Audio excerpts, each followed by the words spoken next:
The best coverage of the top stories in sports. The Sports Wrap with Jason Page starts now. Indeed it does on a Friday, and great to have you with us. Lots to do over the next 60 minutes, as there always is on this show.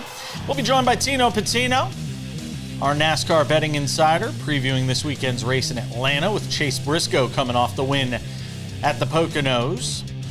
We'll be joined by our friend Patrick McEnroe in London to preview Wimbledon, get some thoughts with him on the next couple of weeks and what it looks like there. Sam Yarnell will be here to talk baseball as we get ready to close the book on the MLB career of Wander Franco.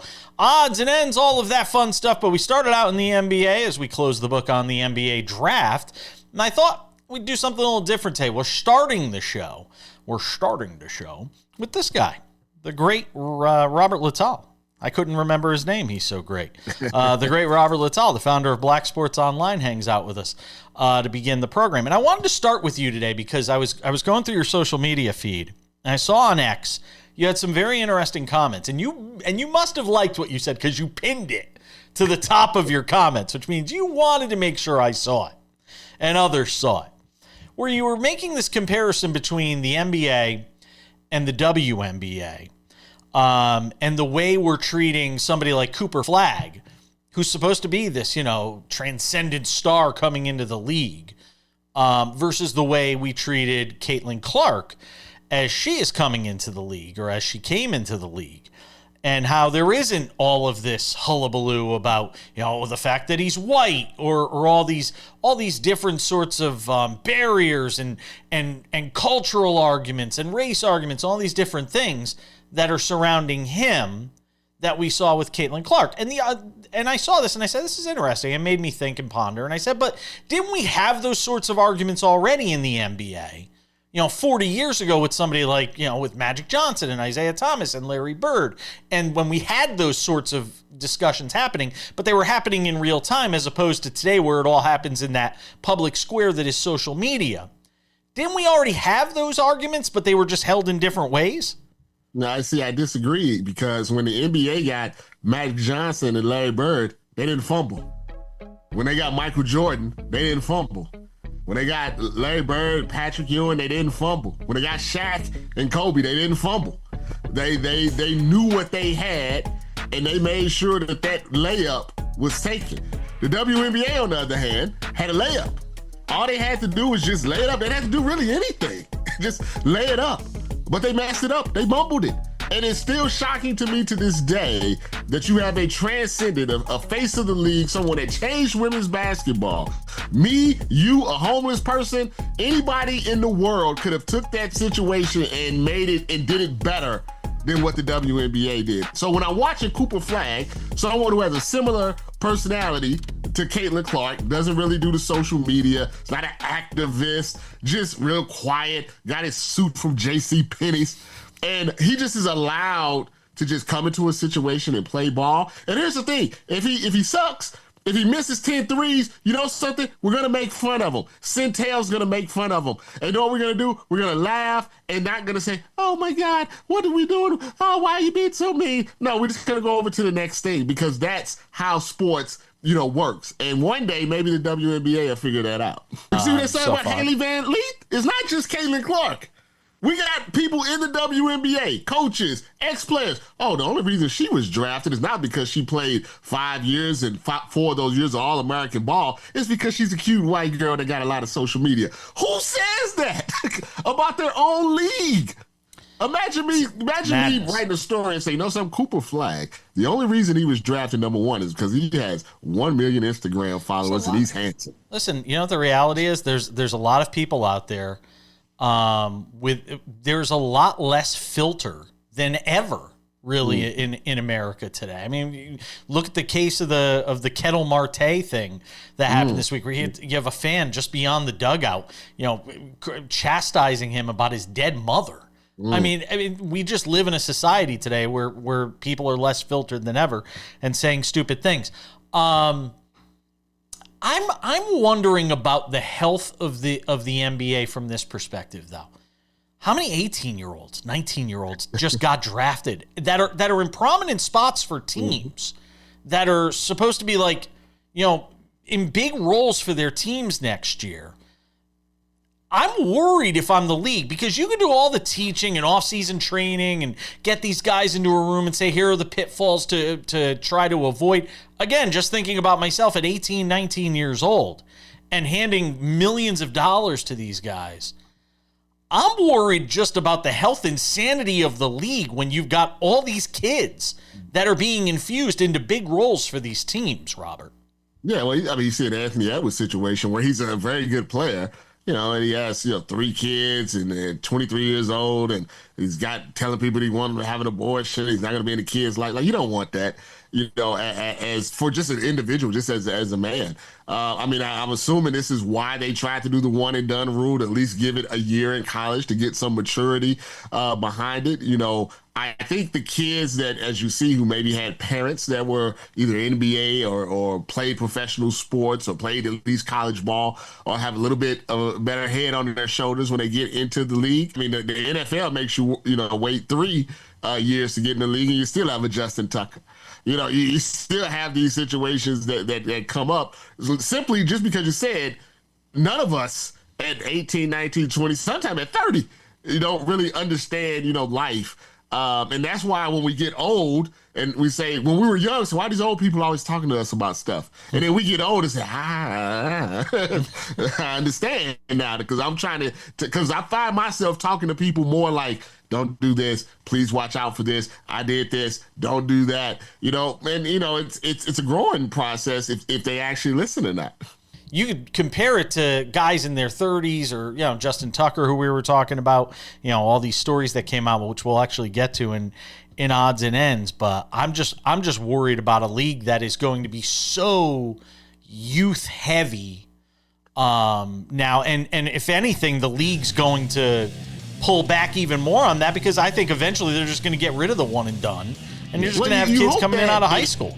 You hope that it ends up like Oklahoma City and Indiana and maybe Boston, where these young players go to organizations and franchises, San Antonio, with good foundations in place, good people behind them. You worry when they go to LA and Miami and New York.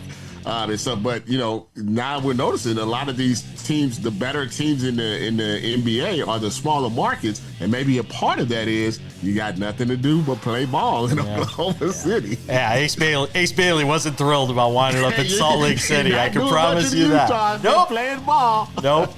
Robert Littal, founder of Black Sports Online. I appreciate you. We'll see you next week. No problem. We're coming back.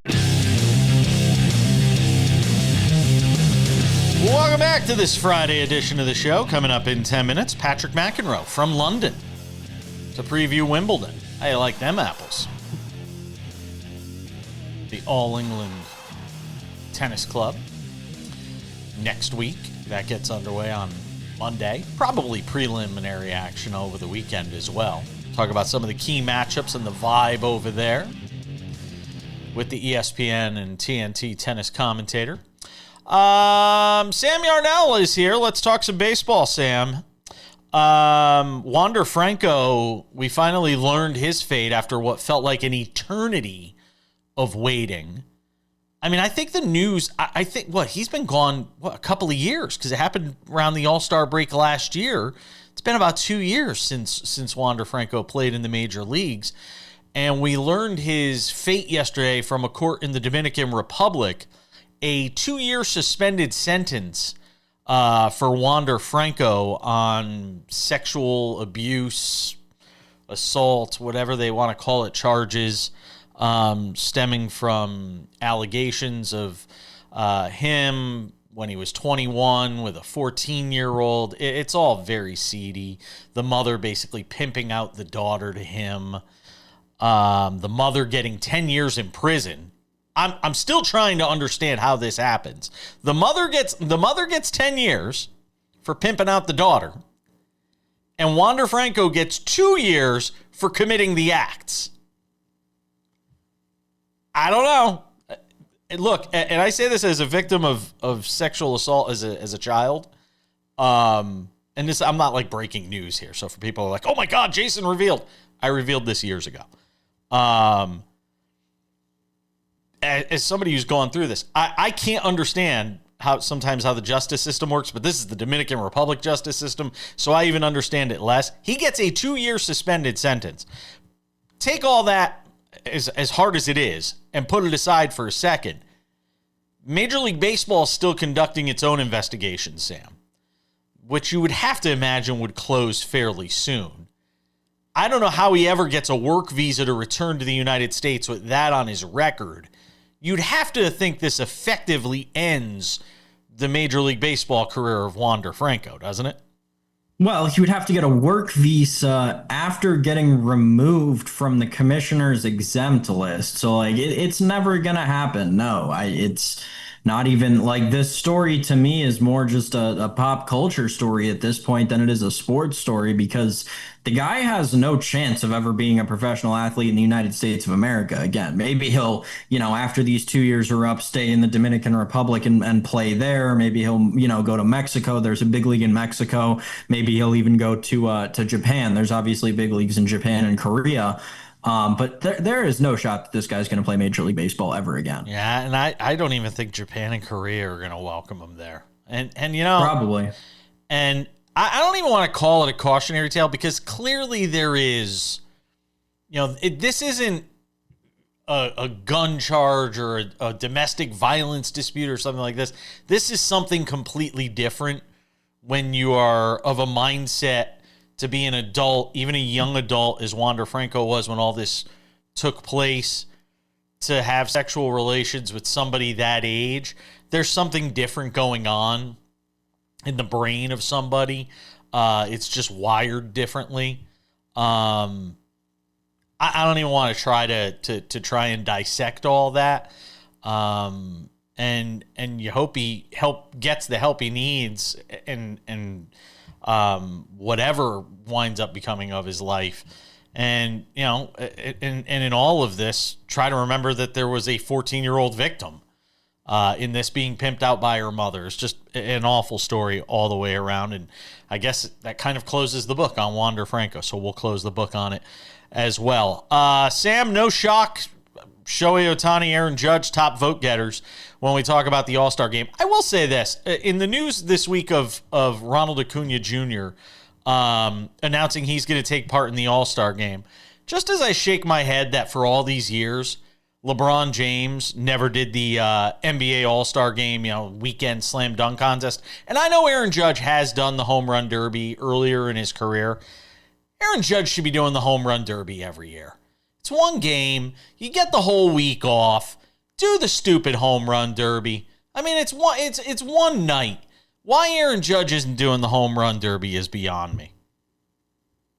Yeah, I was just going to look really quickly. I mean, credit to the Yankee fans, because in the last 48 hours before they announced the first round of All-Star voting, the fan voting section of it ended, Aaron Judge was not in the lead. Cal Raleigh was the leading vote getter in the American League until like 2 days ago. And Aaron Judge has ended up winning by more than 1 million votes. So credit to the Yankees fans for getting on their phone over the course of the last 3 days. But yeah, no surprise, obviously there.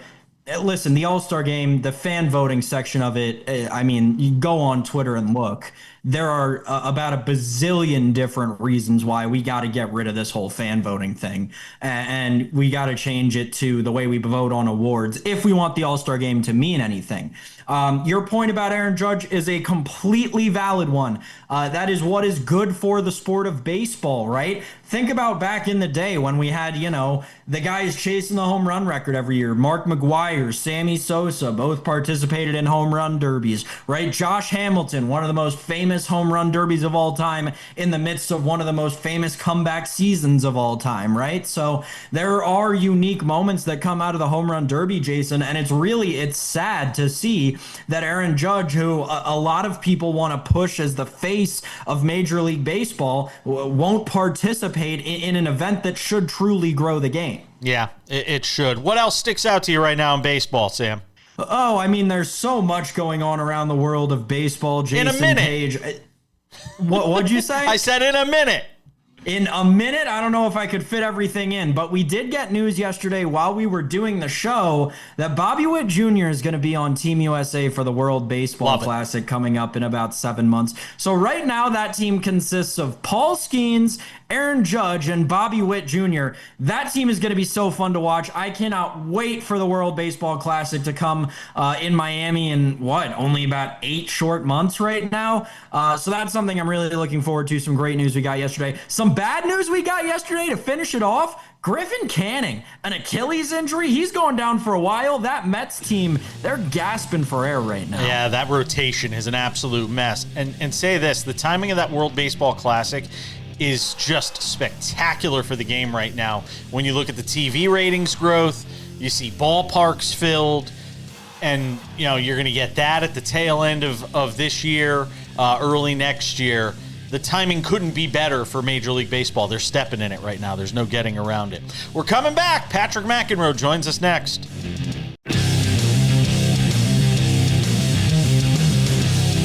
Welcome back to this Friday edition of Sports Wrap. Let's talk Wimbledon. And if we're doing that, you know who's on the show with us. It could only be this guy. Gotta love it. Yeah. Patrick McEnroe joins us from London. Yep, just settling in. Jason got here, took the day flight, which was nice. So I left early morning, New York time, got in early evening, London time. So that was a pretty good move. Normally you fly overnight, so you kind of get jet lag. But London's the only place you can actually fly from New York during the day. So I went with that, feeling good, had a good workout today. Got draws just came out, so we're locked and loaded, baby. All right. And you said you're overlooking some river or something like that from your hotel? This little river called the Thames. You may have heard of it. Yeah. I've heard of it. I'm outside of London, like kind of halfway between London, the city, and Wimbledon, the village. So staying at a hotel here that I started doing a few years ago during COVID. Normally, most of the players and the media people stay out in the Wimbledon village, which is a solid 45, 50-minute drive from the city. So over the years, certainly when I was playing way back in the day, we used to stay in the city and go back and forth from London. So over time, it's become like this cottage industry for the people that live in the area to rent their houses or apartments, whatever. And I did that for many years, which was nice because you can walk to the club and back. But I've kind of gotten used to this groove of being about 15, 20-minute cab ride away, and I can have my own room. I can have the AC. When you rent the place, you never know if anything's going to work. So it's kind of it's charming, but it's not always, particularly predictable. And then, now I got the gym at the hotel, so I kind of like this routine. It's working out well. All right. I pity you. You sound like you've got it so terrible over there for the next 2 weeks covering Wimbledon. Let's talk about the men's side because I want to begin there because, look, there's a lot of thought that this could be the last time we see Novak Djokovic at the All England Tennis Club, and I want to get your thoughts on that coming off the French Open where you and I discussed, he put it all out there. He couldn't have played better, and he gets bounced in the semis in straights. Is there this idea that Wimbledon, if he doesn't make either a deep run or win this thing, that this will be his final Wimbledon? I think it's possible, Jason. The truth of the matter is I don't think he knows. What's the vibe like amongst the fans there? Is there a buzz? I know you've only been there a short time, but what is the buzz? I think the buzz is that it's definitely possible. And I think that when he walked off the court the way he did in Paris, sort of stopping, looking to the crowd, kissing the court, I think that's certainly when it hit me that, okay, he may be starting to think about it. Now, as you said, if he can win it, which I think is possible, I don't think it's likely, but I think it's more possible here than it was in Paris. And it's probably more possible here than it is anywhere else, even in New York or even Australia, where he's dominated over the years because of the nature of the surface. And I got a little video of him practicing yesterday on center court with Alcaraz, which is quite cool and interesting. They normally didn't let the players play at all on the courts before the tournament begins. They've adjusted that over the years to get a little bit of play on the court. So that it's not totally green, and you've seen players get injured, which can often happen the first few days of the tournament. So, look, I think I don't think he knows, but I think if he gets to the point, Jason, where he doesn't think he can win one of these, then he says no more. And could that happen by the end of this year? I think it could, because I'm not sure that he can beat both Sinner and Alcaraz in best of 5. Maybe he could beat one of them. And if there's a place where he has got the best chance to do it, I would say it would be here on the grass of the All England Club. We got an amazing final between Sinner and Alcaraz at the French. What is the potential potholes in the road that get us to a final between those two again here outside of Djokovic? Outside of Djokovic, I would say, Sinner's got a pretty tough draw as it just came out. Now, he's on the same half of the draw as Djokovic, Jason. So, but he's got some other players potentially leading into even playing Djokovic in the quarters. Tommy Paulson is in his sections, Ben Shelton, Musetti, all those guys are in that quarter. So all those guys are pretty dangerous on grass. I mean, how does Shelton translate to the grass? Not well yet. Not well yet. Hasn't looked that good so far. A lot of people just think, oh, he's got a big serve, a big game. He should be good on grass. Right. Wrong. No, wrong, because he doesn't return well. He doesn't move that great on the grass. And he doesn't, the most important thing is he doesn't have that kind of feel with the hands, Jason, where you can take a ball off the bounce. You can play a little slice. He needs time to hit his shots, his big shots. And when he's got time, he can take that big windup, and he's very athletic. But he's not great with the racket, controlling the head of the racket. That's not his expertise. So he could improve that. But thus far, he hasn't played well on grass at all. The other two guys, Tommy Paul, Taylor Fritz, the other two top 10 American guys, have played much better on grass. They move well. Fritz has very compact strokes. Tommy Paul's a great mover, great counterpuncher. So those are, I think, a couple of the guys that could upset the apple cart other than Djokovic, American guys. And then you've got, obviously, a big hitter like Fonseca, Menchik, who won in Miami. Those guys are kind of floating around out there. But I think a good chance for the American guys to come through and maybe get to a semi, maybe even a final. Give me a couple of early round matchups you like on the men's side, Patrick. Well, Fritz is taking on Pechi Pericard. He's a 6'8", 6'9" guy from France who's got a monster serve. So that's very dangerous. Djokovic has Alexander Muller, who's pretty good, actually, and moves well. And I think it'll be a pretty good grass court match. I think, Novak does everything a little bit better. Sinner's got a pretty routine first round against another Italian, Nardi. But again, his draw gets more interesting as we go. And probably the most fun match is Alcaraz against the Italian Fognini. Fabio Fognini, who's a former top 10 player, who's going to get absolutely mauled by Alcaraz. But it's going to be entertaining. He's going to go out there. He's going to have a smile on his face. He's sort of at the end of his run. He's in his late 30s. He's got two young kids at home. So I don't expect to see him playing that much more. And then a couple other guys, at least to look out for. Zverev is the 3 seed. Can he make a push? He's played pretty well in some of the tune-up tournaments. So you would think, okay, Medvedev. Zverev's in Alcaraz's side of the draw, right? He's in Alcaraz's side, exactly. So it's hard to imagine anyone being able to upset Alcaraz on his way. The only guys I think that can beat him would be either Sinner or Djokovic.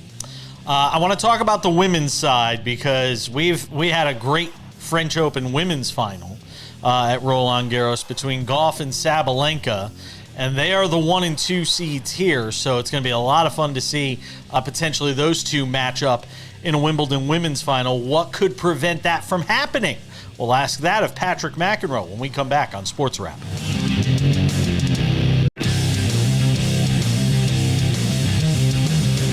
One more segment with the great Patrick McEnroe of ESPN.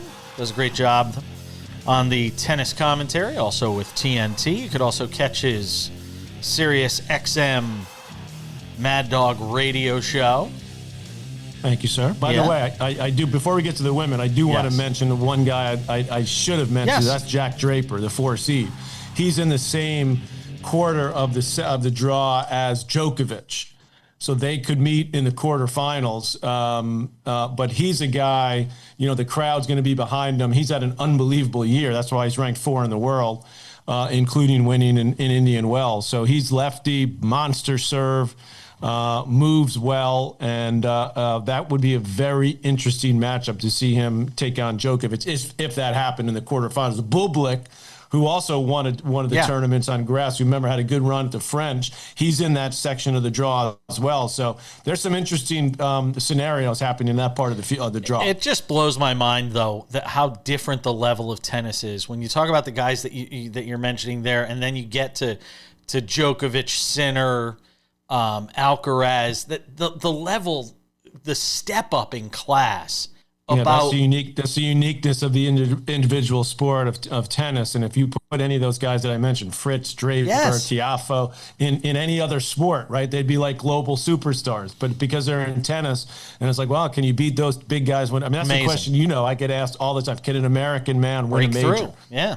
Yeah. And the answer at that point is, at this moment, is it was for a moment, no, there's the big three. Now there's the big two. Let's talk about the women's side of the draw. We obviously were entertained by Gauff and Sabalenka at Roland Garros in the women's final. When you stack up this women's draw, what stands out to you in the way it lays out? I think it's pretty darn good. I mean, I'm just looking at the possible round of 16 matchups. I mean, Sabalenka, Svitolina, Keys, Badosa, Paulini, Anisimova. Then you go to the bottom, Gauff, Kasatkina, Swiatek, Rybakina. I mean, there's some darn good matchups, and I think the reason I mentioned most of them is because I think it's pretty spread out. It's not like the men where you got the top two. Yes, Sabalenka and Gauff are clearly 1 and 2, but they're not clearly that step above you just talked about, Jason. They're not at that level compared to those other women. So Mira Andreeva, the 7 seed, who also won out in Indian Wells. She's a teenager. You got Pegula, you got Navarro. So there's a lot of interesting, ways this could go. I could see any one of 10, 12 players, possibly winning Wimbledon. I think Sabalenka, though, does go in as a favorite, but she's not a huge favorite because of the surface. She's played well there, but she's never played well enough to get to a final. Keys is a big hitter, but, a little bit like Ben Shelton, where she doesn't, kind of take the ball early that well. She needs a little more time. I think Coco Gauff definitely can win Wimbledon. I mean, she's got the speed. She's got the ability to, play a little slice. She's not amazing coming forward, but she's decent coming to the net. You don't really need to come to the net a ton on these days to win on grass. So I think, I'm not going to say it's wide open, but it's pretty darn open on the women's side. As I said, there's way more possibilities of women winning this Wimbledon title than men. Is there a potential for Gauff, with the win at the French? We obviously know what she did, a while back now at the U.S. Open. I mean, are we talking about a time where she can go and run off, winning, two or three of these things? Is she at that point consistency wise where she is capable of that? I think she's capable, but I don't think she's at that point. She's nowhere near where Serena was, and that we shouldn't be comparing her. I shouldn't compare her to Serena because she's American, she's young, and she's won 2 majors. So that's sort of what you do. But I think she's still, she doesn't blow people out consistently, especially in big, Serena could go out there in the finals of Wimbledon, as we saw countless, beat Sharapova 0-1 in 50 minutes, right? That I don't think Gauff has that type of game, has that type of aura. She's an unbelievable competitor. She's a battler. She's a grinder, as we saw, particularly in Paris, coming back to win that match. But I don't think she can just step out there and just, start blowing people away the way you need to do, I think, if you're going to win 2-3 in a year. That being said, can she grind her way to winning another title, whether it's here in New York? Absolutely. But I think, she doesn't go into those, if she's playing Rybakina or Swiatek, who is seeded to play in the quarters, she's maybe a slight favorite, maybe even an underdog against one of the, Swiatek actually looks like she's playing well on grass. She's just in the finals of one of the tune-up tournaments. Rybakina has won Wimbledon before. I mean, she'd probably be a slight favorite against Coco on a grass court because of her power game. So Pegula, Muhova, she'd probably be the favorite against them. Would she be the favorite against Sabalenka if they played in the final? Probably not. I've only got about 45 seconds. Whatever happened to Naomi Osaka? I know she's in the draw here. Whatever happened to her? I think that, the long layoff she took for her own personal reasons and then coming back, after having a child, she's done pretty well. but, things were so fine-tuned for her when she won those 4 majors. Remember, it was sort of at a weird time, too. Serena was on the way out. She won 2 at the Open, 2 at Australia, so she's very good on hard court. But we talked about the game elevating, right, Jason, and also the game improving with Sinner and Alcaraz especially. Well, the women's game's improved overall. The players are just better. Osaka used to be like she's hitting the ball huge. Now she's hitting the ball like 90% of the rest of the players in the top 20 in the world. So if you don't have the great speed and she hits the ball well, but not better than the players I just named you, 5 of the 6 women in the world. They hit the ball just as well as she does off the ground, and they move better. Patrick McEnroe, catch him over the next couple of weeks on the Wimbledon coverage over on ESPN. Catch him on SiriusXM Mad Dog Radio, 7 a.m. Eastern on Saturday mornings. Also on the SiriusXM radio app as well. My friend, I always appreciate you. Enjoy the next couple of weeks over there. We'll talk to you soon. You got it, Jason. Thanks for having me as always. We're coming back on this Friday edition of Sports Wrap. Some NASCAR with Tino next.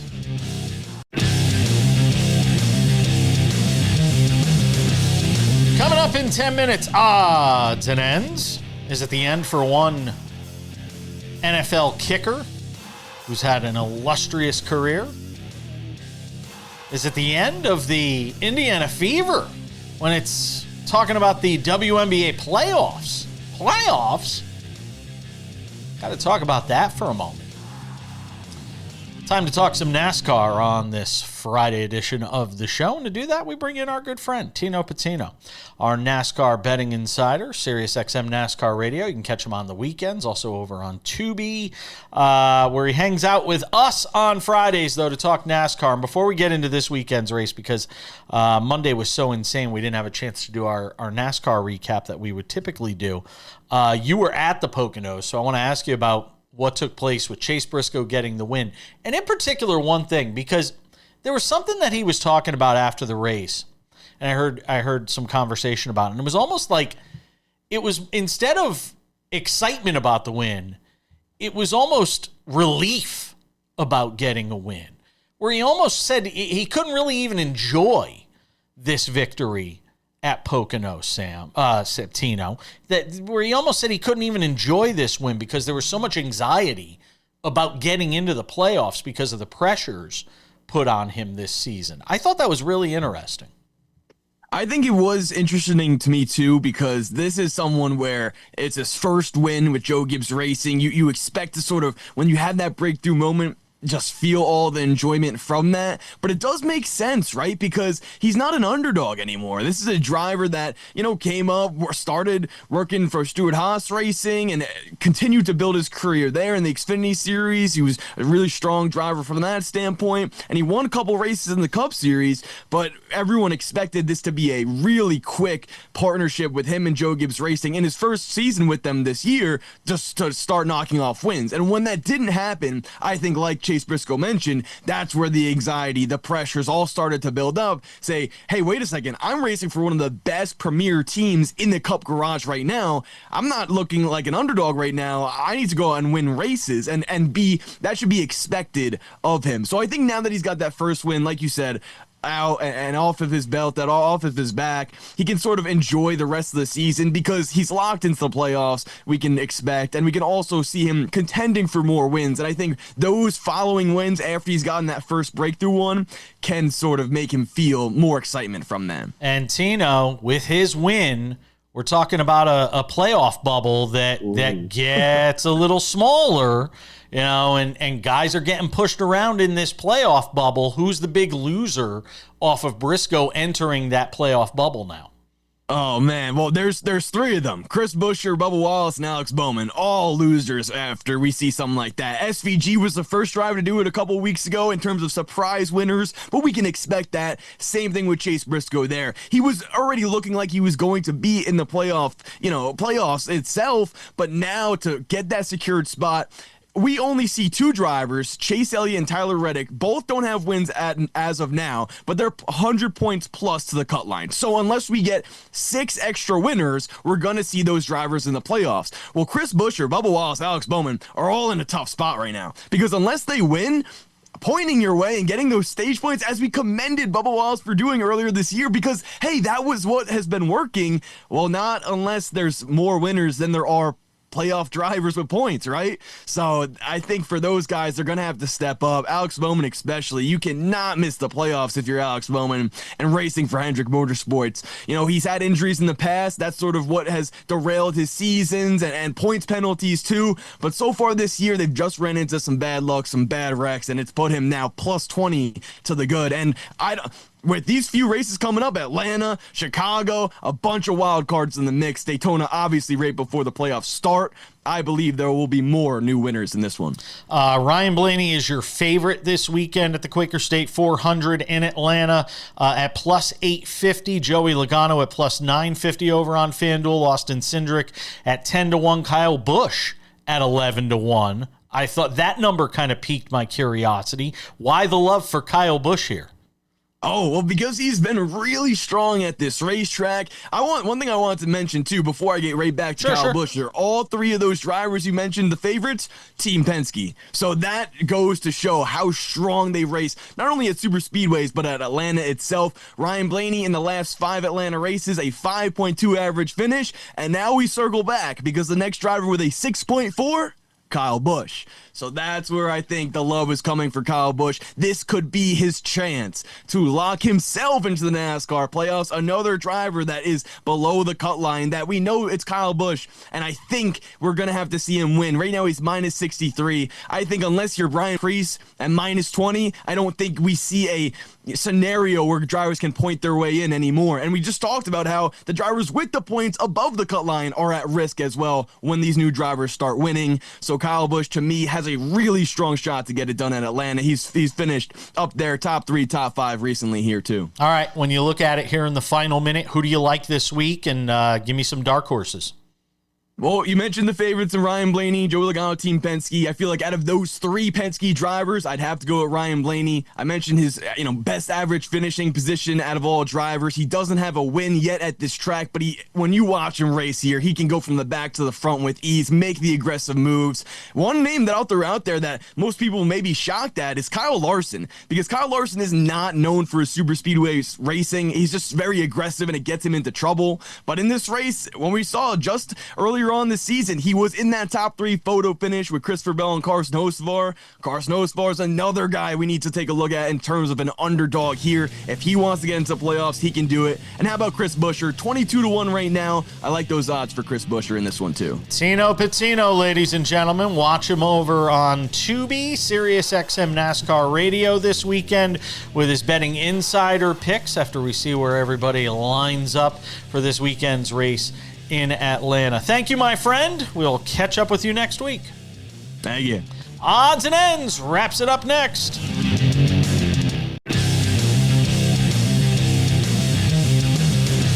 All right, just about time to put the wraps on this baby for a Friday. Don't forget, SportsWrap Weekends. Available on many of these same affiliates. Check your local listings for time and schedule if it is not. It's a 30-minute wrap-up edition of everything we did throughout the week. Sometimes we have a little extra bonus nugget or two there. Sports Wrap with Jason Page, the podcast. If you have not checked it out yet, it is an audio version of the very same show we do on television every day. It is available Monday through Friday on all your favorite podcasting platforms, Spotify, Apple Podcasts, YouTube Podcasts, and more. Go and subscribe today. It is free, commercial-free as well. Go and get it. In addition to being on over 220 affiliates around the U.S. and Canada, and more coming, by the way, some exciting announcements on that, we'll be on in Tampa starting July 1st, WXPX television, Ion Television, in Tampa with both the weekday and weekend shows. So if you have a friend in Tampa, call them, tell them we'll be on there on weekdays and weekends starting July 1st. I just found out yesterday, Sam, you're going to get a kick out of this. Starting today, we're on in Barbados. I'm not joking. Carib Vision in Barbados carrying both the weekday and weekend show. We are truly an international show. So if you're going to the islands, you could watch us there. You're like, I can't get away. I got to see Jason and Sam. There you go. You can watch us. You can watch us in Barbados. I knew you'd get a kick out of that. You can watch us also on Spotify, Monday through Friday, video version of the show there, commercial free, and on our Sports Wrap with Jason Page YouTube channel. Go and check that out as well. Sports Wrap with Jason Page YouTube channel. Sports Wrap shorts available there as well. Clips from the show. It's great. Go and subscribe today. It's free. Without any further delay, ladies and gentlemen, time for some odds and ends. Odds and ends, another game without Caitlin Clark and a loss for the Indiana Fever last night at home in front of a sellout crowd at Gainbridge Fieldhouse. They get clobbered in the fourth quarter by the LA Sparks en route to a loss at home. They are a game under 500, and we talked about it yesterday on the show, Sam. You know, the idea of how all this is impacting Caitlin Clark's chances of potentially winning an MVP. And look, I mean, we've got 25 games left essentially in the regular season here in the WNBA. You got to kind of be worried a little bit about the Indiana Fever maybe making the playoffs at this point. I don't know if I'd be willing to go that far, Jason. I was thinking further about it after we did the show yesterday, and I was looking more at the Fever's schedule, and I didn't realize they were on the first game of a back-to-back, the second of which was in Dallas against Paige Beckers and the Wings. So I think they were just getting Caitlin rested by not playing her last night, and I think that she'll be back tonight in Dallas, and hopefully that'll be a fun game to watch between her and Paige.